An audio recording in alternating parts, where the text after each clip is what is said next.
Matuto ng tamang kaalaman at mga paraan sa pagtatanim, pangangalaga, pag-ani at pagdevelop ng iba't ibang mga produkto hango sa niyog. Makinig na at lumahok sa libreng pagsasanay on air. Handog sa inyo ng inyong Radyo Eskwela. Hatid ng Department of Agriculture at Agricultural Training Institute. O, huwag liliban ha, dapat laging present. Ito ang Masaganang Coco Buhayan School on the Air on Coconut Production and Processing. Masaganang Coco Buhayan. Makinig at matuto on air. Dito lang sa Masaganang Coco Buhayan School on the Air on Coconut Production and Processing. Magnyanyog ka ba? Gusto mo bang palaguin ang iyong negosyo? Sagot ka ng Masaganang Coco Buhayan School on the Air on Coconut Production and Processing. Matuto ng tamang kaalaman at mga paraan sa pagtatanim, pangangalaga, pag-ani at pagdevelop ng iba't ibang produktong hango sa niyog. Lumahok sa libreng pagsasanay on air. Handog sa inyo ng Radyo Eskwela, hatid ng Department of Agriculture at Agricultural Training Institute. Makinig na sa Masaganang Coco Buhayan School on the Air on Coconut Production and Processing. O, huwag liliban ha, dapat laging present.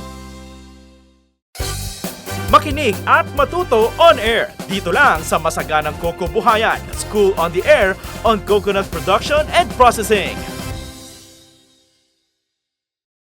Masaganang Coco Buhayan. May bagnal daw kadag iti so amin nga dingdingeg iti daytoy nga programa tayo ken iti daytoy nga estasyon. Ito ang ating pangatlong episode ng ating School on the Air, Masaganang Coco Buhayan, Radyo Eskwela sa Pagnunugan. Makakasama po ninyo sa ating pangatlong serye, J.R. Soriano Batad, kasama ang ating panauhin at resource person na si Sir Noel Compra, ang agriculturist ng Philippine Coconut Authority. Ang SOA for Coconut na ito ay nihatid sa inyo ng Agricultural Training Institute Regional Training Center 2, kasama ang Department of Agriculture Regional Field Office number 2, at Philippine Coconut Authority, maging ang mga provincial at municipal local government unit ng probinsya ng Cagayan.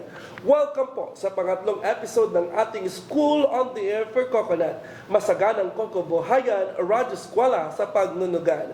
Ang SOA for Coconut ay isang programang nagbibigay impormasyon sa mga makabagong teknolohiya sa pagsasaka, lalo na sa pagtatanim ng niyog. Sa Coco Tanong noong nakaraang episode, anong executive order ang nagpapatibay sa mga magsasaka ng niyog at plano sa pagpapaunlad ng industriyang ito? Ang tamang sagot ay ang Executive Order 172 or Executive Order 172.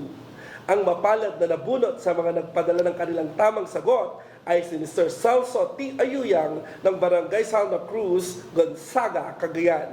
Inulit po natin, congratulations po kay Mr. Celso T. Ayuyang ng Barangay Santa Cruz, Gonzaga, Cagayan. Congratulations, Sir Celso. Kayo po ay nanalo ng 100 pesos electronic loan.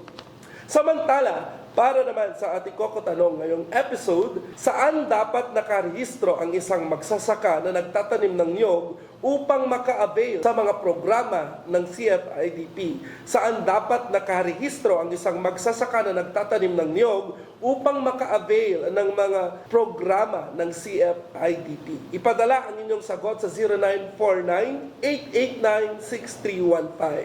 Abangan ang sagot sa pagtalakay ng ating speaker sa araw na ito. Noong nakarang episode, natalakay ni Sir Noel Compra ang tungkol sa apat na naunang program component ng CFIDP.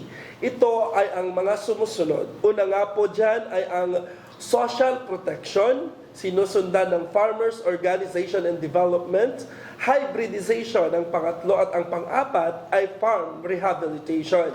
Ngayong araw naman po na ito ay pagpapatuloy pa rin ni Mr. Noel Compra ang pagtalakay ng mga program component ng CFIDP. Ito ay ang mga sumusunod, ang Integrated Processing at Support Services. O, handa na po ba ang ating mga farmers? May mga notebook at ballpen na po ba? Palakasin na ang inyong mga radyo o cellphone at tayo'y makinig sa pagpapaliwanag ni Sir Noel Compra. So, isang magandang araw po sa ating lahat, lalong-lalo na po sa ating pong mga tagapakinig. At lalong-lalo na po sa mga registered coconut farmers na enrolled po dito sa School on the Air for Coconut, Masaganang Kokobuhayan Radio Eskwela sa Pagnyunyugan. Muli, ako po si Noel Compra, ang agriculturisto ng Philippine Coconut Authority Cagayan. At nung nakaraang linggo po, atin pong napag-usapan yung mga iba't ibang program components ng CFIDP at atin pong natalakay ang 4 na program components nito. At ngayon pong araw na ito ay atin pong muling tatalakayin at itutuloy ang ika-5 at ang ika-6 na program components ng Coconut Farmers and Industry Development Plan. Ang una ay ang Integrated Processing and Downstream Products or ang pagbibigay or ang programa ng Shared Processing Facility. Nakapaloob po sa programang ito ay ang Integrated Processing of Coconut. Katuwang po ang ahensya ng Philippine Center for Post-Harvest Development and Mechanization o ang PhilMec sa pagsasakatuparan sa programang ito. At layunin po nito ay pagpapatayo ng pasilidad o struktura malapit sa lugar na mayaman ng nyog upang matulungan ang mga magsasaka sa pagproproseso ng nyog at mapalago ang kasanayan pang-entrepreneurial at may angat ang estado ng magsasaka ng niyog.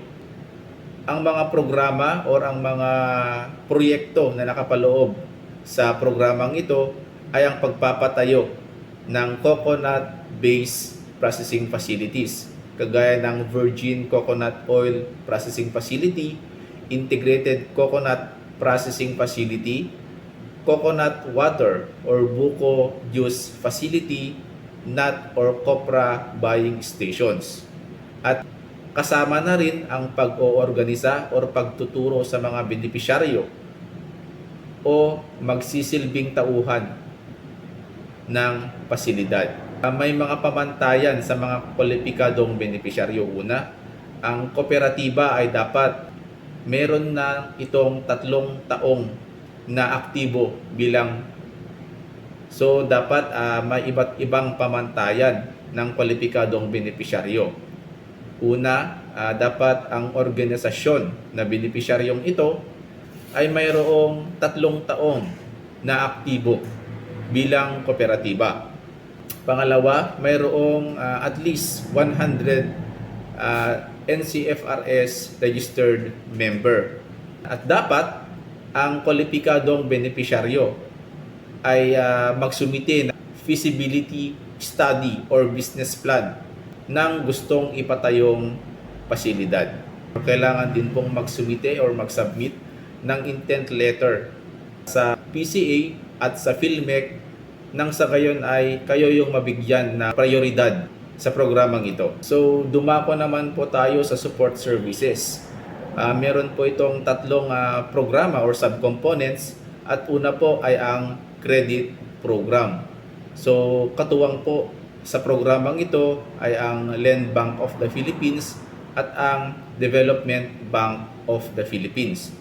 At ang layunin po nito ay upang mabigyan ng madali at abot kayang aplikasyon ng pautang sa mga individual na magsasaka ng nyog, samahan o kooperatiba ng mga magsasaka ng niyog.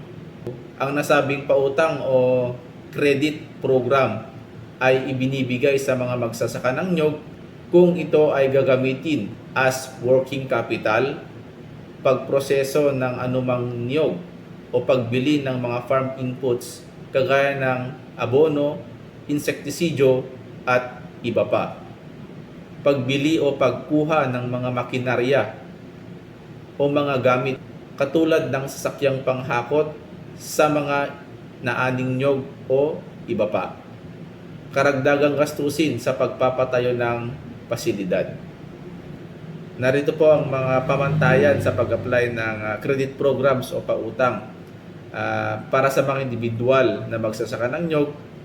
Una, dapat NCFRS registered coconut farmers po Pangalawa, hindi po tataas sa 5 hektarya ang coconut area po ng farmer applicant. Pangatlo, dapat nakatanggap na po ng training na naayon sa proyekto o negosyo ng gustong ipatayo. Dapat din ang proyekto ay posibleng lumago at umasenso. At dapat may kaukulang kontrata o kasunduan ang pagbili ng mga produkto sa ipapatayong proyekto. At ang mga pamantayan din sa pag-apply ng credit programs o pautang sa mga organisasyon o kooperatiba na magsasaka ng niyog. So unang-una dapat registered sa Cooperative Development Authority or SEC registered ito at accredited din po ito ng Philippine Coconut Authority. Dapat din po ay may katibayan na nagpapakita na kapakipakinabang ang operation pinansyal ng kooperatiba o organisasyon at maayos ang kalagayan din po ng pananalapi. Take note po na dapat ang past due loan ay hindi lalagpas sa 25%. At dumako naman po tayo sa pangalawang subcomponents ng support services. Ito po ay ang research, marketing, and promotion.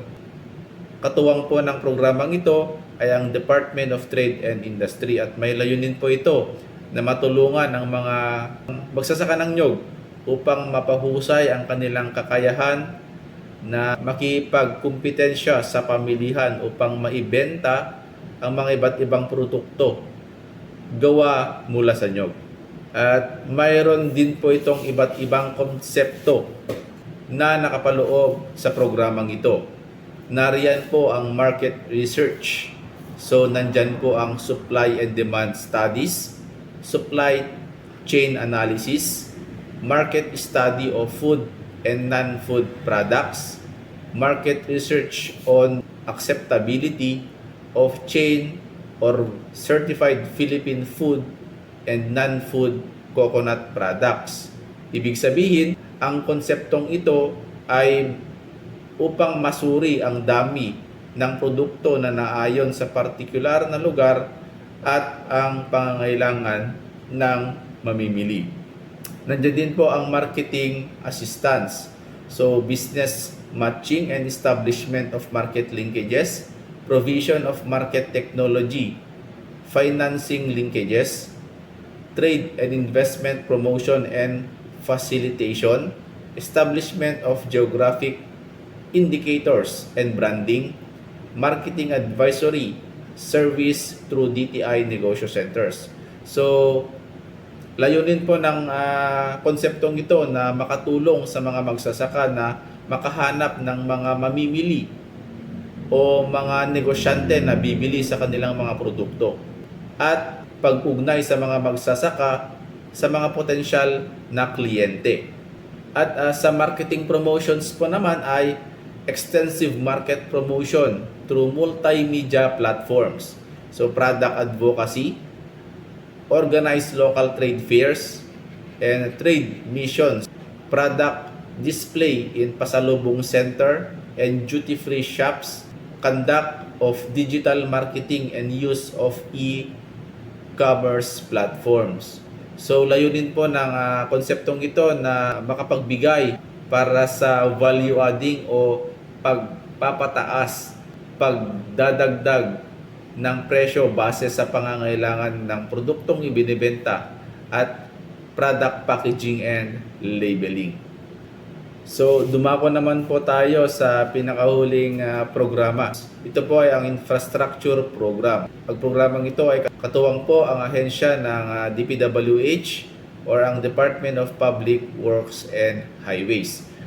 Layunin ng programang ito ay pabutihin o gawing madali at ligtas ang pagdadala ng mga produkto mula sa mga magsasaka ng nyog papunta sa mga pamilihan. At kasama na rin sa programang ito ay ang pagbibigay ng ligtas na mga pasilidad at istruktura ng gusali.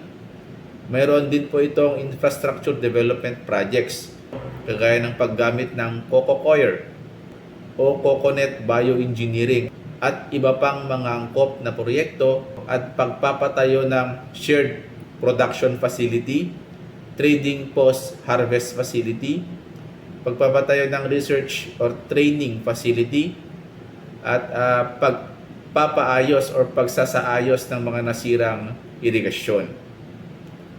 So ang mga pamantayan sa pagsasagawa sa mga proyektong ito ay dapat may kaukulang bilang ng benepisyaryo na naayon sa kwalifikasyon ng DPWH. Pangalawa, may kaukulang dami ng produksyon sa isang lugar na naayon sa kwalifikasyon ng DPWH. At kung patungkol naman ito sa pagpapatayo ng shared processing facility, dapat ay may kahandaan ang organisasyon o kooperatiba na tumanggap sa programang ito. At dyan po nagtatapos ang discussion po natin patungkol sa mga iba't ibang programa or 6 na program components ng Coconut Farmers and Industry Development Plan. Maraming salamat po sa inyong pakikinig sa School on the Air for Coconut, Masaganang Kokobuhayan, Radio Eskwela sa Pagnyunyugan. Muli po, nagpapasalamat po kami sa inyong lahat sa taus-puso niyong pagtitiwala at walang sawang suporta sa pagtangkilik sa mga programa po ng Philippine Coconut Authority. Magandang araw and God bless us all. Ating napakinggan ang pagpapaliwanag ni Mr. Noel Compra, ang agriculturist ng Philippine Coconut Authority dito sa Cagayan, Isabela, sa karagdagang 2 component pa ng National Program Components ng Coconut Farmers and Industry Development o CFIDP. Kung mayroon po kayong mga katanungan o pagkaklaro sa nakalipas na paksa, maaari po kayong mag-text sa ating hotline 0949-889-6315 para sa mga smart subscribers upang ating sasagutin sa susunod na episode. Inuulit po natin sa lahat po ng mga may katanungan, mag-text lamang po kayo sa 0949-889-6315 at gagawin po namin ang aming makakaya na kayo po sagutin para sa ating Coco Tanong ngayong episode. Saan dapat nakarehistro ang isang magsasaka na nagtatanim ng niyog upang maka-avail sa mga programa ng CFIDP? Saan dapat nakarehistro ang isang magsasaka na nagtatanim ng niyog upang maka-avail sa mga programa ng CFIDP? Ipadala ang inyong tamang sagot sa ating hotline number 0949-889-6315 para sa mga smart subscribers. Huwag kalimutang isama ang inyong pangalan at address. Inuulit ko po, isali po ninyo sa inyong sagot ang inyong buong pangalan at address. Maliwanag po ba? Maraming salamat po. Abangan ang mga susunod pang episodes ng ating School on the Air, Masaganang Kokobuhayan Radyo Eskwela sa Pagnyunyugan. Bago po tayo magpaalam, ay binabati rin po natin ang lahat ng mga nakikinig mula dyan sa Distrito 1 ng Probinsya ng Cagayan, sa lahat po ng ating mga farmer enrollees, sa lahat po ng nakikinig ng kanilang radio, transistor radio, at sa kanilang cellphone. Maraming salamat po sa walang sawang pagtangkilik sa ating mga programa ng ATI at ang School on the Air. Sa lahat naman po ng ating mga coordinators na walang sawang nag-a-assist at nag-guide sa ating mga farmer enrollees, maraming salamat po. Kami po ay saludo po sa inyo at ang inyong mga municipal agriculturists, maraming salamat po. At sa kalat po ng mga partner agencies po natin sa sasagawa po ng School on the Air, marami pong salamat. Inanyayaan ko din po ang lahat na patuloy na makinig at tumutok sa ating School on the Air, maging ang mga programa ng himpilang ito. Ako po si J.R. Soriano, Batad, pansamantalang namamaalam. Maraming salamat po at God bless. Kita-kits next week. Masaganang Kokobuhayan. Makinig at matuto on air. Dito lang sa Masaganang Kokobuhayan, School on the Air on Coconut Production and Processing. Magnyunyog ka ba? Gusto mo bang palaguin ang iyong negosyo? Sagot ka ng Masaganang Kokobuhayan, School on the Air on Coconut Production and Processing. Matuto ng tamang kaalaman at mga paraan sa pagtatanim, pangangalaga, pag-ani at pagdevelop ng iba't ibang produktong hango sa niyog. Lumahok sa libreng pagsasanay on-air. Handog sa inyo ng Radyo Eskwela, hatid ng Department of Agriculture at Agricultural Training Institute. Makinig na sa masaganang Coco Buhayan School on the Air on Coconut Production and Processing. O, wag liliban ha, dapat laging present! Matuto ng tamang kaalaman at mga paraan sa pagtatanim, pangangalaga, pag-ani at pagdevelop ng iba't ibang mga produkto hango sa niyog. Makinig na at lumahok sa libreng pagsasanay on-air. Handog sa inyo ng inyong Radyo Eskwela. Hatid ng Department of Agriculture at Agricultural Training Institute. O, wag liliban ha, dapat laging present! Ito ang Masaganang Coco Buhayan School on the Air on Coconut Production and Processing.